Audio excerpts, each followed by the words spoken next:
अच्छी मयारी और सेहतमंद जिंदगी गुजारने के लिए जहां बहुत सारी चीजों की जरूरत होती है, इनमें से अगर कुछ सहूलतों में कमी भी आ जाए तो तब भी आप बेहतर और सेहतमंद जिंदगी गुजार सकते हैं। लेकिन जब बात हो हेल्थ और हाइजीन की, तो इस पर कतई कॉम्प्रोमाइज नहीं किया जा सकता।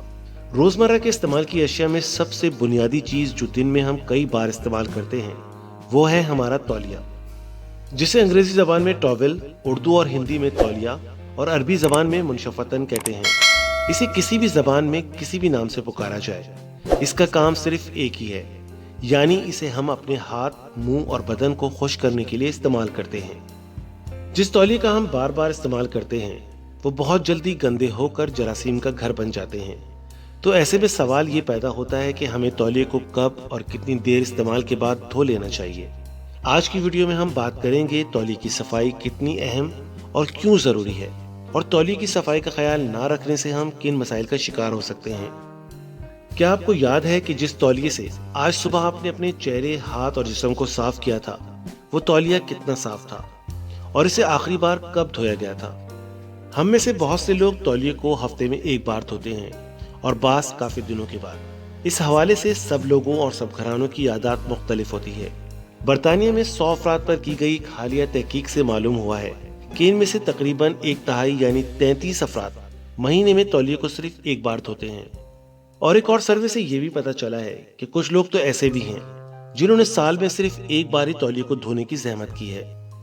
रिसर्च में ये बात सामने आई है कि बज़ाहिर साफ नजर आने वाला तौलिया लाखों जरासीमों के रहने और अफजाइश के लिए बेहतरीन जगह होता है। अब सवाल ये पैदा होता है कि हमारे तौलिए पर ये जरासीम कहाँ से आते हैं?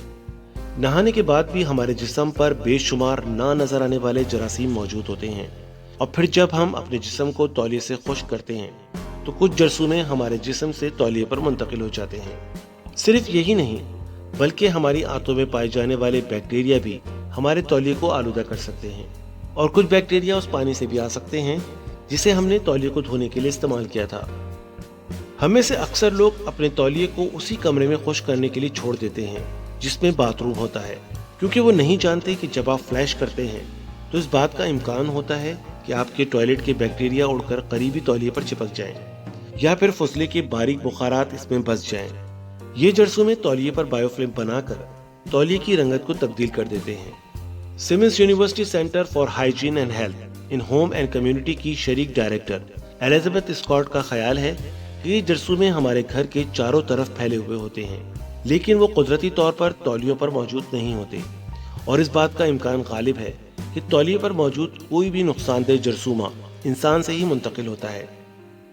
इंसानी जिस्म पर 1000 से जायद किस्म के बैक्टीरिया दूसरे वायरसेस और फंगस के साथ मौजूद होते हैं, और ये हमें नुकसानदेह बैक्टीरिया के इन्फेक्शन से महफूज रखते हैं। तौलिए पर पाए जाने वाले बैक्टीरिया हमारे जिस्म और माहौल में मौजूद होते हैं। इनमें सेटोफिलोकॉक्स और एशरचिया कॉली बैक्टीरिया की नस्लें शामिल हैं, जो आमतौर पर इंसानी आंतों में पाई जाती हैं।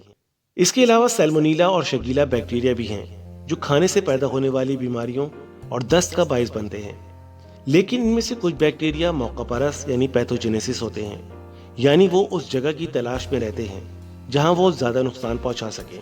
मसलन वो अगर आपके जख्म या कटे हुए हिस्से पर पहुंच जाएं, तो वो बाज़ जहरीले मवाद पैदा करने की सलाहियत पैदा करते हैं, या कमजोर मदाफती निज़ाम वाले अफराद को मुतासर करने की सलाहियत रखते हैं। हमारी जिल्द बजाते खुद इन्फेक्शंस के खिलाफ एक बड़ी कुदरती रुकावट है। ये बैक्टीरिया और दीगर पैथोजेनेसिस के खिलाफ हमारे दिफा की पहली सरहद है।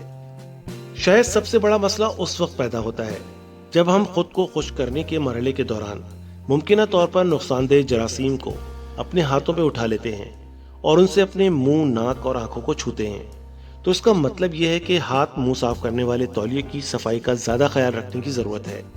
बावर्ची खाने के तौलिए जो हमारे बर्तनों, हाथों और स्लैब की सतहों पर इस्तेमाल होते हैं, वो खाने से पैदा होने वाले पैथोजेनेसिस यानी बीमारी के जरासीमों के फैलाव का एक और जरिया है। तौलिए के जरिए मुंतकिल होने वाले नुकसानदेह जरासीम की तादाद बहुत ज्यादा है। एलिजाबेथ स्कॉट के मुताबिक सैल्मोनीला, नोरोवायरस और इकोली से मैदे के इन्फेक्शंस होते हैं। ये सब तौलियों के जरिए मुंतकिल होते हैं। मुताले में ये बात भी पता चली है कि कोविड-19 जैसे वायरस सूती कपड़ों पर 24 घंटे तक जिंदा रह सकते हैं। एमपॉक्स जैसे दूसरे वायरसेस जो राब्ते से फैलते हैं, वो ज्यादा खतरनाक हो सकते हैं, اور صحت کے ماہر متاثرہ لوگوں کے تولیے کو استعمال کرنے سے منع کرتے ہیں۔ اب ہاسپٹلز اور پبلک ٹوائلٹ میں ڈسپوزیبل کاغذی تولیے اور ایئر ڈرائر کا استعمال کا رجحان بڑھتا جا رہا ہے۔ حالانکہ اس بارے میں ابھی کسی نتیجے پر نہیں پہنچا جا سکا ہے کہ ان میں سے کون سا طریقہ بہتر ہے۔ یہ تمام باتیں جاننے کے بعد اب سوال یہ پیدا ہوتا ہے کہ ہمیں اپنے تولیے کو کتنی بار دھونا چاہیے۔ ماہرین کے مطابق ہفتے میں کم از کم تولیے کو ایک بار دھونا ضروری ہے، تاہم یہ کوئی مقررہ اصول نہیں۔ اگر کوئی بیمار ہے اور اسے الٹی اور دست کی شکایت ہے تو اس کا تولیہ علیحدہ ہونا چاہیے، اور بیمار افراد کے زیر استعمال تولیوں کو روزانہ کی بنیاد پر دھونے کی ضرورت ہے۔ اسے ٹارگیٹڈ ہائیجین کہتے ہیں، یعنی آپ خطرے کے حساب سے اس سے نمٹیں گے۔ تولیوں کو عام کپڑوں کی نسبت زیادہ گرم پانی میں زیادہ دیر تک دھونے کی ضرورت ہوتی ہے، اور یہ سب جراثیم کش ڈٹرجنٹ یا صابن کی مدد سے کرنا چاہیے۔ ڈٹرجنٹ بیکٹیریا کو کپڑوں سے دور کرنے اور کچھ وائرسز کو غیر فعال کرنے میں مدد کر سکتے ہیں۔ تولیے کو صاف رکھنا ایک چھوٹا سا کام ہے، لیکن اس عمل سے بڑے خطرات سے بچا جا سکتا ہے۔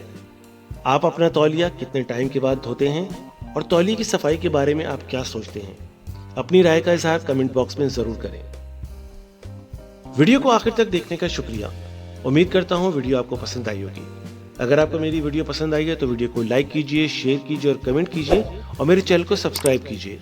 بیل کے آئیکن کو پریس کیجئے تاکہ آئندہ آنے والی ویڈیو کی نوٹیفیکیشن آپ کو ملتے رہیں۔ انشاءاللہ پھر کسی نئی ویڈیو کے ساتھ حاضر ہوں گے، تب تک کے لیے اللہ حافظ۔